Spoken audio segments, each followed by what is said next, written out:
So welcome everybody. We might have a few more people joining us as we go on this morning. So I'm Sarah, I'm the Director of Heart of the City, for those of you that haven't met me already. It's great to see you all. So I'm going to hand over now to Tors, who actually did some work for Heart of the City a couple of years ago that we were just talking about. And she's agreed to come and talk to us this morning about brand and comms and how that might be changing and what you could do around your own work in relation to Covid-19. So I'm going to hand over to Tors, and I think that Leah is going to do the slideshow for us to handle the slides. So take it away, Leah. Thanks. Thank you, everybody. Lovely to meet you all virtually. It's only 10 slides, don't worry, it's not going to be death by PowerPoint.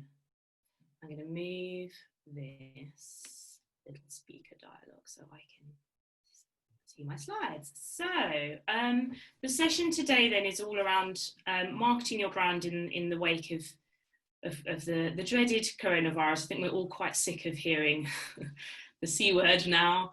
And I kind of come to this with a level of expectation that you have some kind of knowledge and a little bit of understanding around branding and marketing and have done some kind of comms work previously.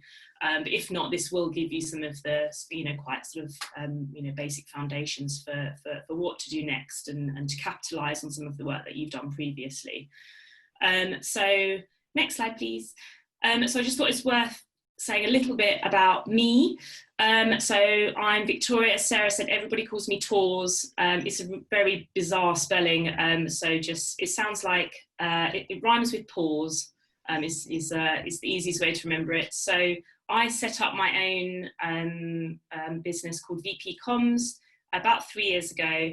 My background has always been around branding, communications and sustainability and responsible business in particular. And I passionately believe in business as a force for good. So I launched VP Comms because I wanted to have that opportunity to work with organisations like Heart of the City and others that prioritise responsible business and really kind of pull that into the heart and the ethos of their brand. So as well as VP Comms, I do a number of other things. I judge the Business Green Leaders Awards and speak regularly at their conferences and events as well. I just spoke at the Grocer conference this year and judged the Gold Awards, which was really interesting to see, particularly some of the kind of bigger brands around their internal comms campaigns that I was judging, and then I was judging some of the smaller entry categories as well for smaller startups. So that was very interesting to see the breadth of organisations working there. I also co-chair UK SSD, so we're the UK Task Force for Sustainable Development and really kind of actioning the Sustainable Development Goals in the UK, and particularly with the kind of whole narrative around building back better. It's been a very interesting time to be involved with UK SSD. And I'm a fellow at the RSA. If you haven't come across the RSA, I really encourage you to go and have a look. They are, it's the Royal Society for Arts and Manufacture. They have a beautiful building, which not many people are going into at the moment, just off of Strand, but they have so many interesting online talks. They're quite a progressive organisation. So yeah, all the talks and webinars are just, I find absolutely fascinating to help kind of advance and thinking and look into the future. And then lastly, I launched, it was this time last year, I live in Hazelmere in Surrey, so I launched Love Hazelmere Hate Waste to create a zero waste town where I live, because I was really interested to see what happens behaviour change wise when you launch a campaign and encourage people to reduce their consumption. So Love Hazelmere Hate Waste is kind of my little community contribution on the side. So that's to give you and I'm a mum and all those kinds of things as well. So that's me. In terms of work, next slide, please. So as I said, I launched VP Comms because I really, really believed in business as a force for good. So the businesses that I work for, if it moves on to the next slide, are all organisations that have really wanted to prioritise doing business better. So I help them to kind of identify what are the areas that they should focus on that are important to help tell the story of the brand, that are interesting to their audiences, be that employees internally, be that consumers externally, investors and so on. And how do they tell that story with heart and with real meaning? So I'm working at the moment with Pucker Herbs to help them to define what their 10-year programme should be over the next decade and beyond. I work with Aura, who are a kitchen towel manufacturer. So they've been incredibly busy, as you can imagine, especially at the peak of lockdown. So they, really interesting story with them, where they had some great brand attributes, but weren't sure how to kind of tell that story with a responsible business lens. So I helped them to kind of orchestrate what that should look like and how they should go about in stages telling that story. For Leerdammer Cheese, who are owned by Bell Group, they wanted to launch a partnership with an environmental charity. So I was helping to navigate the sort of crossover between those two organisations and find what their sort of theme was, what their sweet spot was. And for Horizon Nuclear Power, an SME based out in Gloucester, I worked with them to create all of their brand architecture and hierarchy. So they hadn't worked at all on their values or around their brand proposition, all those sorts of things. So I helped them to create all of the framework for what that brand should look like, so that they knew then, like, this is the sort of baseline for where they could go for all of their comms. So I hope today that I can share snippets of all of those bits of work, having had that interaction engagement with all of those organisations and many others, and that I can give you something really useful and meaningful to take away today. So today, next slide, we're going to talk about, I'm trying to remember what I had on the next slide. There we go. What's that first word? I can't read it. Move the thing. Reviving your business. Yes. So you guys already had strong businesses before, and it's why you're members of Heart of the City. You've had those. You really already prioritise being a responsible business, which makes my heart sing, and I think is tremendously important. So for me, I really wanted to focus today on how you can revive what you had. We've gone through a very, very turbulent and challenging period of time. And now I think is a real opportunity for businesses to look slightly further ahead than we have been looking, and to begin to revive what you've got within your organisations and translate that into thriving and further down the line. So I don't want to dwell on the problem today. Everybody has had enough of hearing about Covid-19 and all the data that surrounds it and predictions and all that kind of thing. I want to give you something concrete and useful today, so that's what I'm going to do. So next slide, please. So who should you be talking to? I quite like this little acronym, CEO. For me, as I'm sure for you as well, the CEO is the most important person often in the business. They, and when you think about an organisation's hierarchy, and even just the diagrammatic of it, the CEO sits right at the very top and makes all of those really important decisions. But I really, really love this acronym of splitting the CEO down into customers, employees and outsiders, and how we consider those three groups of people as actually, they are the most important three groups of people that we should be communicating and engaging with. So your customers, your consumers, these are obviously the people that you want to be buying from you, your products and services. Your employees, clearly all your staff, people further down your supply chain. I think most of your service-based businesses, but if you are, in manufacturing, these would go further down your supply chain as well.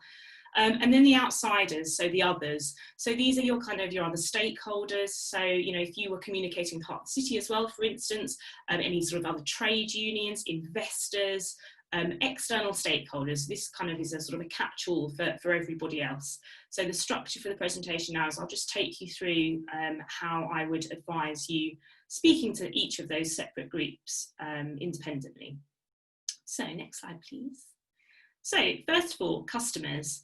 So my three tips here are, just really focus on playing a lot of this is really about playing to your strengths. And as I said right at the beginning is, you had a solid brand before, and this process is really about how do you kind of get out of that, how do you come out the other side knowing that you can still promote all of the positive brand attributes that you had.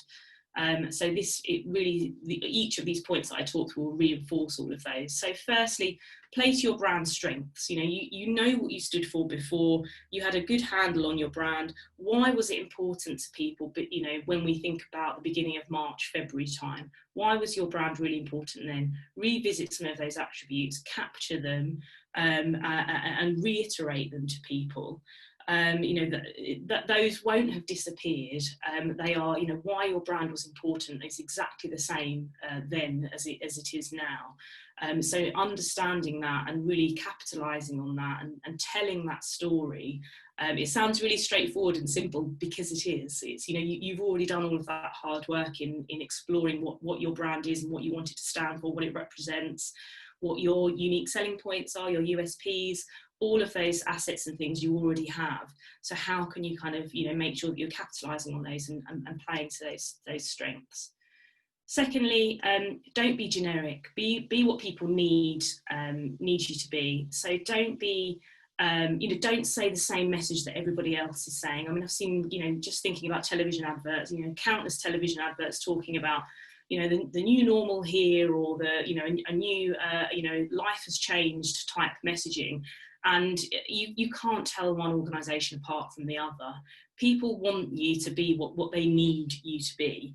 So if you think about even like Heart of the City creating these webinars, for instance, they've done that because they know that this community needs this kind of information and to have this kind of platform to share ideas and to, importantly, to connect and to collaborate and feel part of a tribe. That's really, really important. Another example that I personally love is Cook, the frozen food company. So I haven't had a kitchen since January. It was finally installed yesterday, so I've been dancing around my kitchen this morning. I've got no fridge or oven or anything else, but the units are in, so I'm very pleased. So I've been quite heavily reliant on Cook, the frozen food business. And I have managed to sign up to their newsletters. So I get a newsletter, I think it's once a week or once a fortnight or something. And as well as kind of promoting all of their products, they also provide at the bottom of their newsletters just some really bizarre and funny and strange and light-hearted and humorous links to different stories. So for instance, one of the stories that they had was around why do in English language, why do we say zig zag instead of zag zig? And it was a completely pointless bit of content, but it was really light-hearted and fun. And I read it and I engaged with it. And it was because that's what I needed at the time. I needed something that was a bit fun and different. So that point around, it might not be, being humorous. It might be that you're providing a newsletter to somebody. It's about, think about what do your audiences really need? Because if you just continuously go out and chase demand and think, and just only sell your product or service, when you're chasing that demand, you become a slave for what people want. So think about what is it that people need rather than what they want. The third point then is around celebrating and connecting to your community. You will have had some kind of community and network and a tribe, if you like, pre-lockdown. Think about how can you celebrate that community.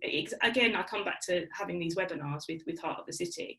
How can you celebrate that, connect to your community, lean into the tribe? People want to feel part of something. It can be inherently lonely, sat on Zoom call after Zoom call after Zoom call all day, every day, sat in the office spaces or whatever that we have. So providing people with an opportunity to connect with others and to feel a bit inspired and just to not feel so alone is actually really, really important for customers at the moment. So those are sort of the three top tips for how to engage with customers. Next slide, please. So employees. So employees or staff or your team, whatever you choose to call them.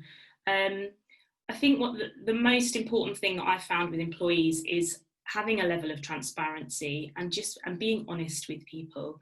And I think there's been so much change for this group of people, from new routines in terms of working arrangements, juggling childcare, people being furloughed, and then changes in workload for others. having that kind of level of honesty and vulnerability, I think here just in the main is really, really powerful for employees, again, to, I come back to the tribe point I made earlier, to feel that they're part of something and connected to something. So how can you help to do that? So here's four quick tips. So firstly, be clear on where the business is going now. I absolutely get it's really, really difficult still to predict what's going to happen in 2 weeks' time, 2 months' time. But it's, it is really, really difficult for everybody. But having some kind of clarity on where the business is going will help to give people much more confidence. And clearly we can't give that concrete reassurance a lot of the time. So, think about, how can you use the language that at least tells people that you're communicating with them, whilst actually not necessarily knowing all of the answers all of the time. So use phrases like right now, as far as we know, and so on and so forth. But, having some kind of clarity to reassure people. And I think as well, we don't have those water cooler moments anymore. And that's really challenging for people, not to just have that, quick over the shoulder, chat with some of your teams. That's quite hard to only have these kind of structured 1 hour windows into somebody else's world when we have Zoom calls. So giving people the opportunity to have those kinds of discussions about what's happening next, and to have a two-way dialogue is really, really important. And then coming with that is that kind of, the empower and equipping your managers, or, people that aren't quite director level, the next level down. How can you give people the tools so that they feel confident, so that you don't feel that they're saying the wrong thing or anything? How can you empower them and give them the means to be able to have those kind of conversations with employees? Again, whilst, showing some of that vulnerability and honesty, but having that kind of, again, that sort of greater level of engagement with people, so that they do feel that they're being heard, they feel that they're being listened to, and that people are having that opportunity to be able to connect and engage with others. Thirdly, letting employees use their voice. Some people are so put off by this, and very, want to be able to control what employees say and what they do. But I think actually here is a really interesting time to let your staff and your team to be a bit more vocal. Everyone has come into lockdown and will come out of lockdown in completely different ways. Whilst you'll be connected as one team and you'll be, working together as one, as one business, it's important then to have those kind of conversations for what's important for the business, what's important for, for us as individual people, because everybody brings a different experience. So giving people that opportunity to make sure that they can speak, they can, you do want to actively hear what they've got to say, I think is really vital in helping you to become a much more informed leader as well. And then lastly, keep communicating. Just having, and I know there's already, some questions around, right, how do we do that? It feels quite monotonous. And I think it's being creative about how do you find different ways of communicating that are right for you and right for your staff. Like, as I said, we don't have those water cooler moments anymore. So how do you kind of, create those kind of off the show, those kind of different moments that are a bit more informal. So for instance, some organisations are having, have had Friday night drinks and things like that, but nobody's allowed to talk about work during those sessions. Even if it's just chat functions on some of the Zoom calls that people are having, or even just one-on-one check-ins with some of your team. Just informally, not that you're checking in on them in terms of workload, but just that you can have a conversation with them, hear what they've got to say, and make sure that they are up to speed on all of the, as much information as you can release as an employer. I think is really important to keep those lines of communication open. So that's employees. So next is outsiders. So the outsiders, as a reminder, are your external stakeholders, your investors, other union groups that you might be members of.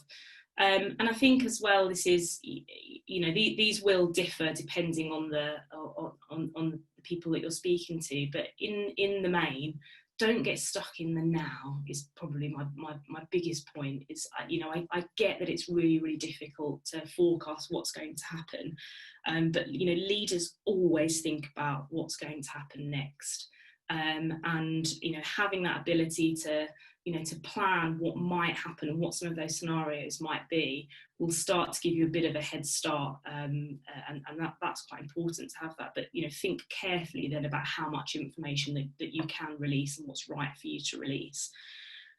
Secondly, you know, meet their needs. If there is a need for investors to receive a certain amount of information from you, absolutely make sure that that information is given to them, you know, expediently at the time that they need it, and in the way that they need it. And just make sure that those relationships that you have are maintained, that you are having those levels of communication. And again, as I said in the last point, keep communicating. You know, these people are going to be some of your greatest ambassadors into the long haul. So keep those lines of communication open. Don't sort of, you know, feel, right, we've got to row back and protect ourselves because we're going through this huge transition and there's so much other stuff going on, so we'll just ignore those groups of people. Actually, you know, think about the implications of doing that into the longer term, and having that rhythm of communication with some of these groups of people can be really, really vital to help you into the future. So yeah, keep those lines of communication open. So that's Outsiders. So I thought it'd be helpful now to give you a couple of examples of what we can learn from other brands. So, somebody's come off of mute. You could possibly put it on mute, that would be helpful. Thank you. So here's just 3 examples. One is a local gin brand on the left there called Silent Paul Gin, which is based very close to me, where I live down in Hazelmere. And they, quite early on into lockdown, released the news that they were going to launch a hand sanitizer, and it was before anybody else had said that they were going to launch a hand sanitizer. And I thought it was, you know, now clearly a lot of other people have jumped on the same bandwagon, but it was a really, really smart, you know, they're a tiny little outfit, and it was a really, really smart move on their part because they had the means and the tools and the ability to be able to do it. I appreciate that not all of us have manufacturing lines in place, so it's very difficult if you don't. Clearly, but I thought this was really interesting that they were one of the first brands to live their purpose, and that actually we want to give back to people and we appreciate, you know, so they gave out however many tens of thousands of hand sanitizer products, and everybody that bought a bottle of gin or any product from them got sent a free bottle of the sanitizer as well. So I thought that was absolutely fantastic. Number One Food Prep is a really small little startup focusing on food delivery. So they had the sort of premise of their giving back contribution was that for every meal sold, they would donate 1 meal to an elderly person. And then Lucy Bee, which is a creamed coconut producer, focused on they created natural soap bars and gave 30,000 of them to charities, including homeless shelters and emergency services and things like that. I'm conscious I put 3 manufacturers in here, not too many services, which isn't very helpful. But I think it's when you look at these other brands and think, right, what can we learn from them? I think it's about how do you consider, right, what is it that we can give back as an organisation, and if it's right for us to do so. You know, clearly not everybody can make hand sanitizer. But if you haven't got that, you know, how do you maintain that kind of, you know, how do you uphold the fact that you are a responsible business, and do the right thing by your brand, and by all of those, you know, by those CEOs, by those 3 groups of customers. So next slide, please. So comms, this is my closing slide. Comms has never been so important. I think what I leave you with is these 3 points. The world is different, of course. Everybody's talking about building back better. Everybody's talking about walking into the new normal. but it's not that different. You know, we are still, you know, people don't need to be reminded of the crisis 24/7, you know, but we are inherently in a very similar place to where we were before. You know, we have a little bit more knowledge now, and things will work slightly differently. So all of those brand attributes and all of the USPs, everything, the story that you had within your brand before we went into lockdown remains exactly the same, and people need to be reminded of that. You know, they might have you know, forgotten what your brand is like, what it represents, what it stands for, why it's there, and if you can begin to remind people about that, that will really help them to remember who you are, and reiterate some of those good things that your brand stands for and represents. But, you know, stay different, focus on what makes you, you. You know, I said earlier, you know, don't talk about this whole, you know, the life has changed message and push some of those messages. They're generic, they're boring, they're monotonous. People want to see the authentic you. You know, what is it about your brand that stood out before, and reiterate. You know, that, as I said, the whole premise of this talk was around reviving what your brand is, and this is the perfect opportunity to start, you know, switching those dials back up again. You know, if your brand, you know, was people loved your brand because of price or convenience or the expertise that you have in-house, those things haven't inherently changed. So start to tell that story again, but, you know, think about how to do that in an authentic and honest and open way. Which leads me on to, you know, celebrate your brand. You know, internally come together as a team.